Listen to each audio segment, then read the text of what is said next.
I used to struggle most of my life financially until I started applying biblical principles to my finances. I'm going to share with you 3 principles that you can start applying today with your finances and how you can start seeing yourself succeed and become a great steward of the things that God is giving you. Not only does this apply to your finances, but it also applies to everything that you own, because when you think about it, everything that we have was given to us by God, and we are managers of everything that He has given us. So if you've ever struggled financially, I believe that these principles are going to change the way you approach your finances, and it's going to help you to steward exactly what God is giving you. Principle number 1, Proverbs 27 verse 23. Know well the condition of your flocks and give attention to your herds. Now, to give you some historical and cultural context, Solomon was speaking to those who had herds. And we know that those who had herds and cattle were wealthy. As we see in Genesis chapter 13, verse 2, it says, "And Abraham was rich in cattle, silver, and gold." So the reason behind having cattle was a representation of wealth was because the cattle provided provision.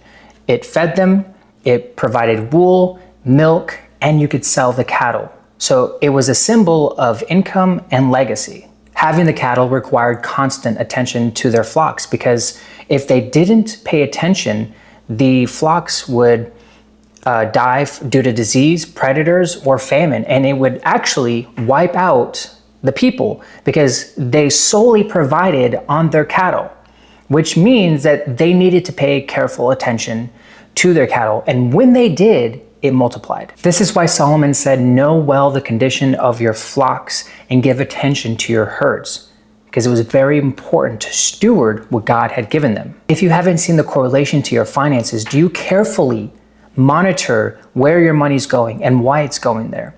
Do you pay attention to your finances very close? Because if you don't, you're going to neglect your finances, which leads to poverty. The question is, are you multiplying the money that God is giving you?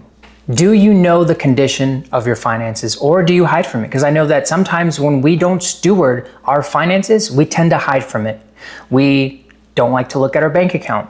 We don't like to look at our credit card statement. Do you hide from your finances, or do you know the condition of your finances? Losing track of your finances is going to result in financial burdens, and God does not want that for you, which is why He talks about stewardship. Protect what God has given you. Principle number 2, Matthew 25 verses 15, and it says, "The one he gave 5 talents, to another 2, to another 1, to each according to his ability. Then he went away." Jesus made something very clear in this parable. God will only give you what you can handle. Here's the crazy part. The definition of ability in the Greek means strength or power. So God will only give you what you have the strength and power to manage. Now here's the actual definition of ability, and it says the possession of the means or skill to do something, talent, skill, or proficiency in a particular area. So this particular area is money. So it's the talent, the skill, and proficiency in managing what God has given you. You have to ask yourself an honest question.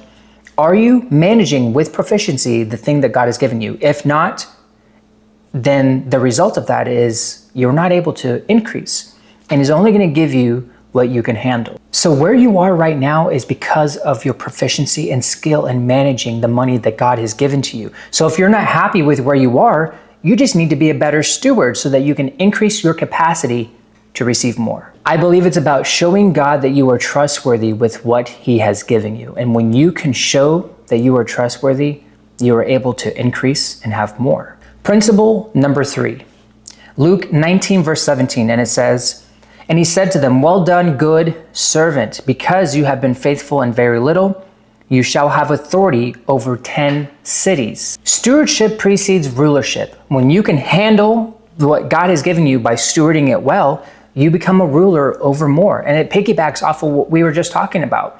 When God can trust you with more, you will have dominion and rulership over more. You just need to steward what you have right now. According to this parable, we see that stewardship precedes rulership, which means greater responsibility. So the reason that you don't have what you desire is because you don't have great responsibility with the little bit that God has given you.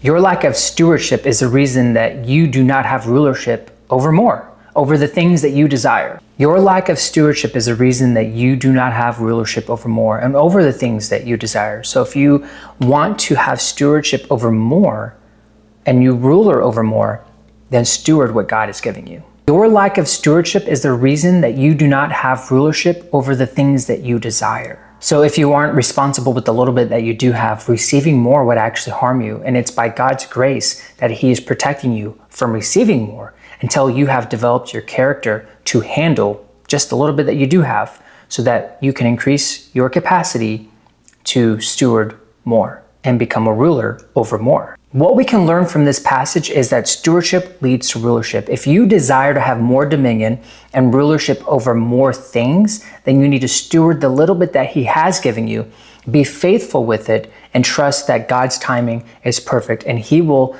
release to you more. In the kingdom, stewardship is so important. And like I said, so many people struggle with stewardship. Stewardship is a principle that God wants us to follow. And when we do, we are able to receive more. The problem is so many people struggle with this principle of stewardship.